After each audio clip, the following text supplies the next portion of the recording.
Hello, my name is Maris Masellis, and welcome to my show, Critical Root Zone, where we dig deep with inquiring minds to get to the root of sustainability, going below the surface to rebuild trust while supporting all voices on our journey to a climate-positive planet.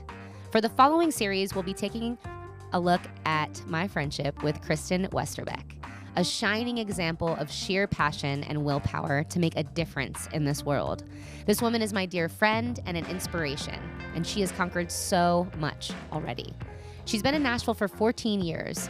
She worked as marketing director for a co-founded female craft brewery in Nashville and helped implement a zero-waste program in the production and taproom spaces. And then she decided it was time to go back to school to learn more. She pivoted to get her MBA at Vanderbilt, focusing in on operations and sustainability. And this past summer, Kristen worked as a global operations intern at Nike. And she plans to join them full-time in Portland, Oregon this August. Kristen spends her free time gaining as many new perspectives as possible, while often traveling or trail running.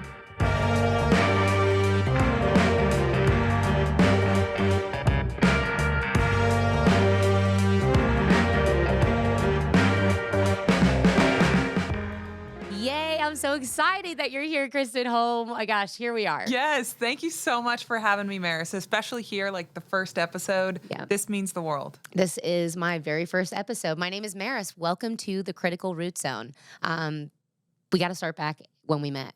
Zero Waste Trash Talk. It feels like forever ago. Was it like 2017, 2018? It had to at least be 2018. And Kristen was working at Jackalope Brewery. Yep. And she was what was the official title? Marketing director? Yeah, marketing director. Marketing director. Yep.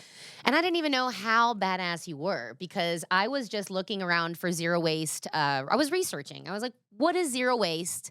And it's not even possible. I saw on YouTube like some chick put all of her waste from like I saw that. Was it a week or like 30 days? I think it was a year. Get out of town. She had a year of waste in a mason jar. Get the frig out. I'm pretty sure. I mean, if you heard that, like if you heard somebody was saving all their trash from a whole year and it fit in a mason jar, would you believe that? Would you believe that? I would ask questions for sure. Yeah. I think I saw the video and everything and I'm like, nah. It's not true. But so I was really interested in this whole zero waste idea and I wanted to understand it. And I kept asking people what it was. And somebody gave me your number. Somebody was like, Jackalope Brewery is doing it well. They are doing zero waste. And you should contact this girl. So I contacted Kristen, who immediately, I mean, she was like obviously busy, but she was like, yeah, I got you. Just come over to the brewery and we'll give you a tour. I'll show you around. And I'm like, truly though, like, this is unreal, okay? And Michael and Jess were my partners with Zero Waste Trash Talk at the time, and this was so new. We were like just figuring out what we wanted to do with ourselves because I wanted to make a difference. Jess wanted to make a difference. Michael wanted to make a difference. And at the time, we were making content. We were making videos, putting it up on social media. And then I was like, let's just go and interview this lady at Jackalope and conveniently at a brewery. At a brewery, yeah, that worked out too.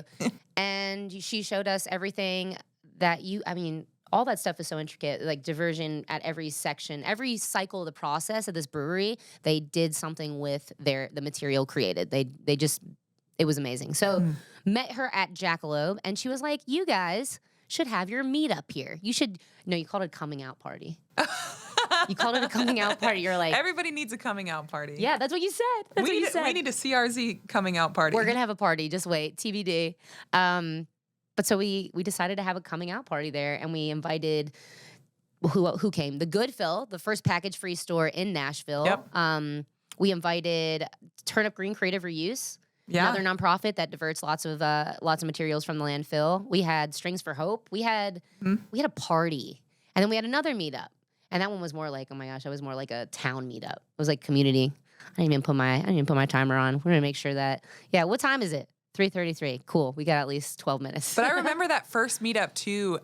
Usually at these events that we host at the brewery, you could always predict the number of people that were there. And this first event for Zero Waste Trash Talk, there were people standing like on the stairs to get into the event space. I remember it being so overwhelming, and I was like, wow, we're here in Nashville. How does this have this much support? This is such a wonderful thing.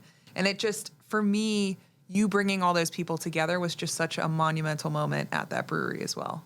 Oh, you just brought me back. I remember how hot it was. Do you remember how hot it was? It was humid. And It we were was. but there were so many people that showed up. It was all the people. And all the support. That was inspiring. It Yeah. really was. I think that coming out party that kickstarted us into, okay, zero waste trash talk is real. It's a thing. We're going to do this.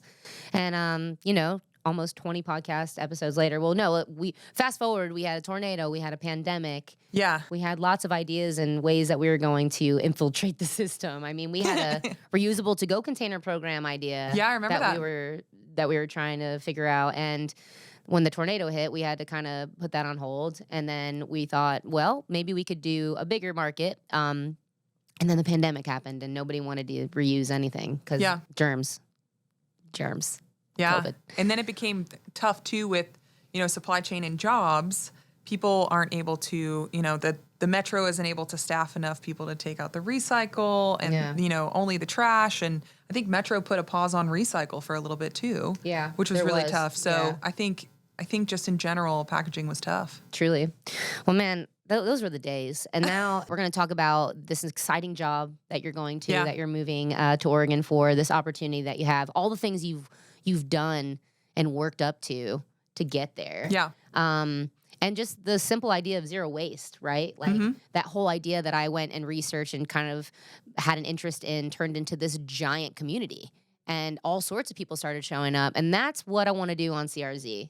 Yeah. I want to have these conversations with you, with people that I've met that I want to meet that can give really some insight into how to change the world from one person to 500 to 5 million to a billion, So yeah, I love our story because those are big moves for us, man. Yeah. Those are big moves. Like us having the meetups, and I just remember seeing Kristen's face in the back, like she was like pouring beers for everyone. She was just like like I'm here. I'm just here, like I'm for this. Yeah, it was one of those, as soon as you started talking about zero waste and just seeing everybody in the room go, yeah, I agree with it. I felt myself I've already been one of those people, but now I'm like, no, I 100%. This needs to be a much larger thing. And just you bringing those people together. There was nothing like it. And serving beer at it was a pretty great clutch. That was clutch. It was pretty great. Jackalope Brewery, we salute you for having us and helping us on the journey. Like that was the beginning, man. Yeah. So yeah, let's talk about you for a second. Also, just let Erin know the TV is not on anymore, and that's fine because I can just look at my computer. But we're just gonna keep going. The script, if you will, that we're gonna off script it right now, but casually. You have been working on your journey. Like, tell me about where it started. Like, where for you was a spark and ignited for just giving a shit. Yeah. Yeah. So giving a shit really started with. I think it really started with my mother growing up. I feel like my mom was the first person that I ever really saw reuse something. And she reuses everything from clothes that she's had from 10 years ago style to plastic containers that she gets sprinkles in that she reuses as tiny vases. I love it so much. And for us at the time growing up, like, it wasn't considered recycling yet. It was just like, we have it. And it wasn't cool. It wasn't cool yet.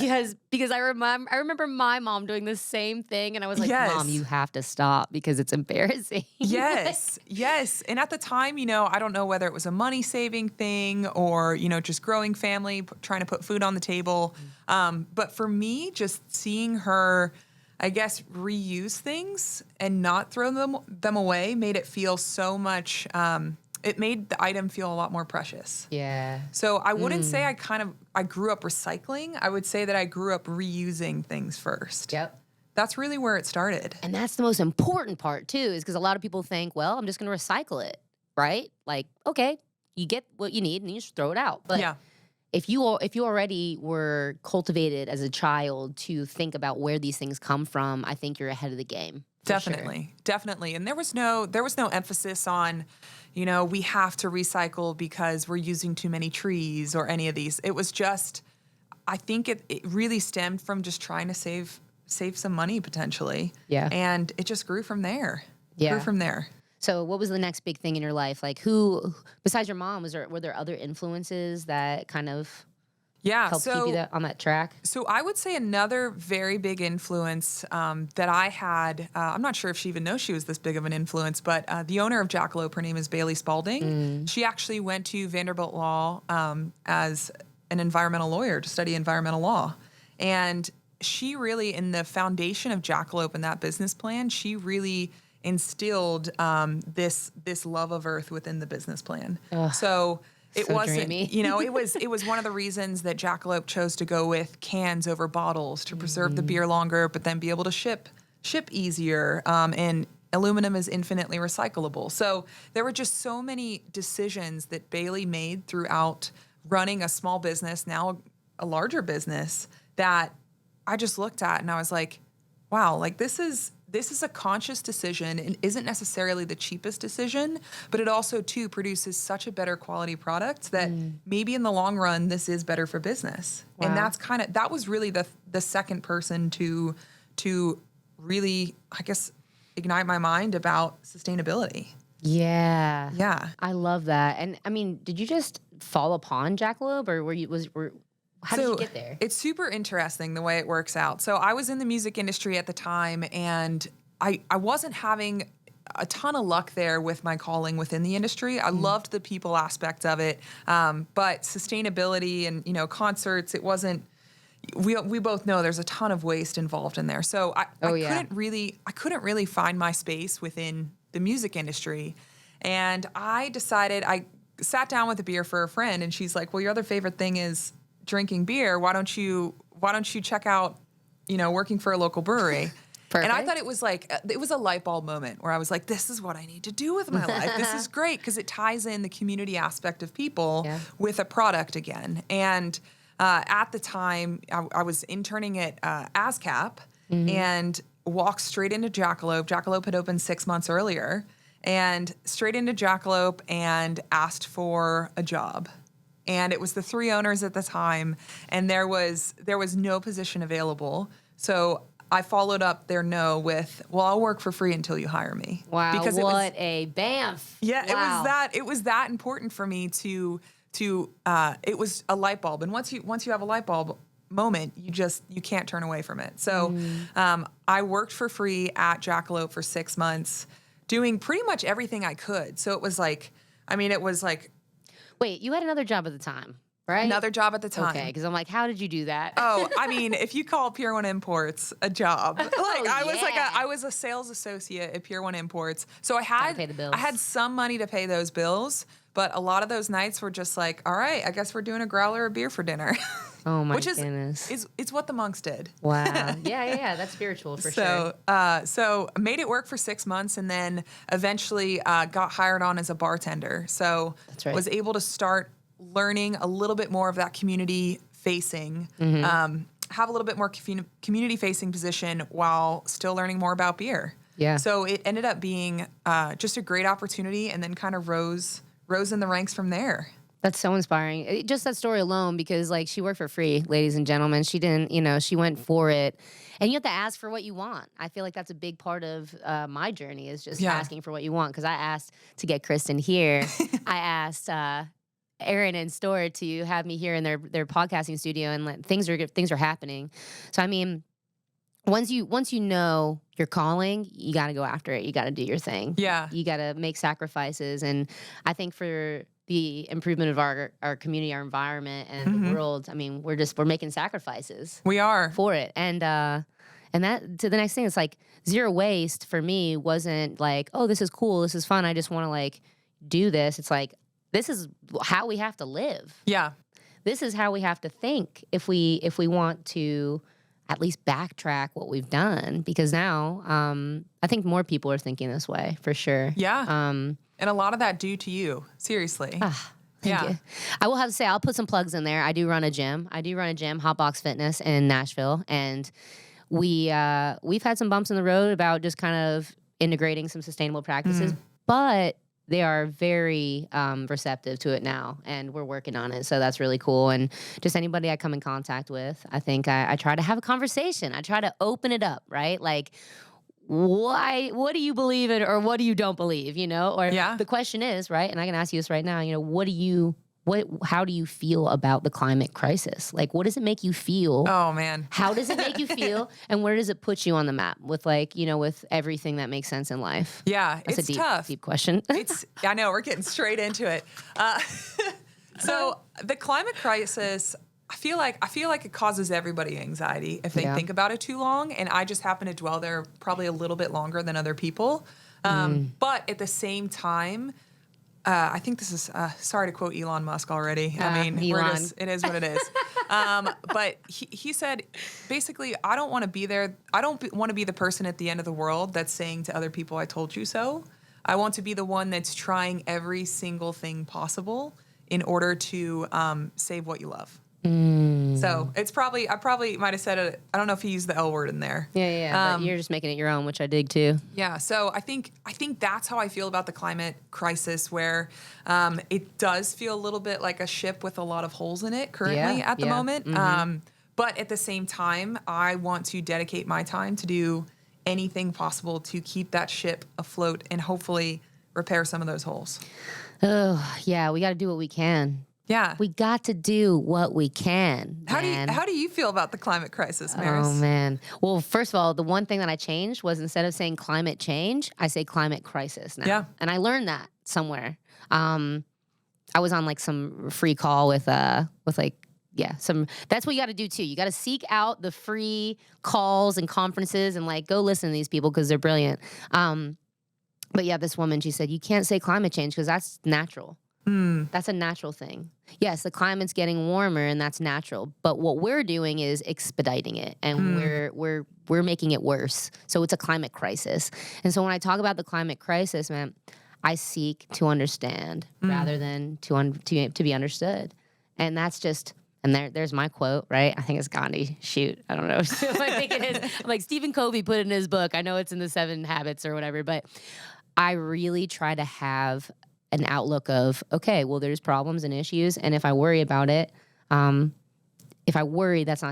going to do anything. But if I do something actively, or if I talk to people and I try to understand where they're coming from, then maybe we can work on it, because there's a lot of issues in the world. And so climate crisis, it does seem like the top priority for me, because if human race goes down, I mean, the planet goes down, everybody goes down, right? Yeah. Whether it's 100 years, whether it's 200 or 300 years, like my children's children are going to have to suffer because of things that we didn't do. So I think I feel inspired and empowered by the people I meet. And then I also try to carry that with me and just speak the truth into other people's lives as best I can, without making them feel like they have to do anything that I say they have to do, or like, this is right, you're wrong, I'm right. It's just not the way to come about it, and having conversation. That's it. I love that. Yeah.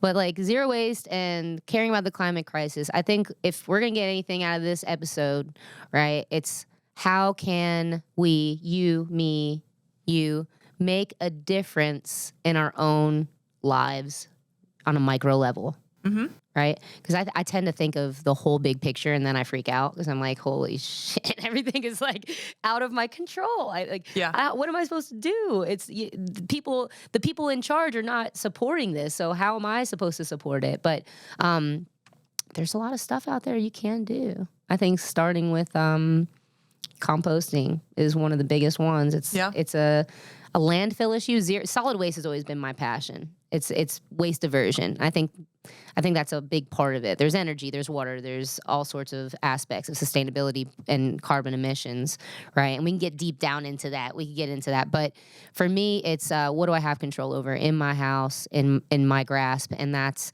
hey, I have organic food material that if I put it in a plastic trash bag and throw it into the trash bin and it goes into a landfill that gets ultimately covered up, and billions of years later, I mean, we've already kind of experimented with this and ripped open some landfills. Oh, what's underneath?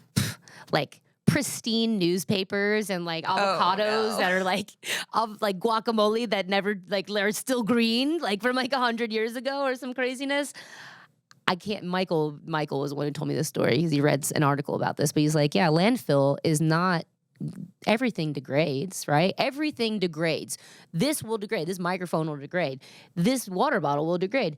But how long that takes, especially if it's covered and it's buried deep into the ground, it's not really going to degrade that fast, guys. So what composting is you take organic material and you put it back into soil, right? And then there's a process of turning and churning and heat, and it becomes soil again. Yeah. And it's extremely nutritious soil, like the best of the best, because it's got all this good stuff in it. And it's a cycle of life, man. There's up to 40% now organic material in the landfill. And wow, it's just a simple thing to do, right? But okay, but let's bring it back in, because that's my 2 cents. But what we're going to talk about with Kristen is this giant company. Maybe you guys know about it. It's called Nike, okay? And there's a way that as consumers, right, we can make choices that are better for the whole world. And it's about making the choice to buy from companies that are trying to make a difference sustainably in every process. Like she just said, like there's a process at Jackalope. There was a process. That's what inspired you, right? Yeah. Yeah, everything from the formation of the product all the way to how our customers handled it, and we're able to get rid of the waste at the end. So it is a process, but it has to be built in. It is not always the easiest decision. Exactly. So, yeah. So we're going to talk about that, actually. So now you know about Kristen. Now you know how we met. Now you know something that you can look into. You can look into composting. I'm going to put that plug in there because that's it's really a low-hanging fruit, if you ask me. Like, ask me for more. Actually, if you would like to talk to me, specifically send me an email. It's criticalrootzone@gmail.com. I'd love to hear from you and see what you thought about the episode. If you have questions, maybe you want a topic you want me to talk about or a guest you want me to interview. I'd love to hear from you guys. But stay tuned for the next episode where we talk about Nike. We talk about Kristen's and her goals with this major, major opportunity that she has. So I can't freaking wait. And all are welcome. Until next time, just remember, together we can do anything.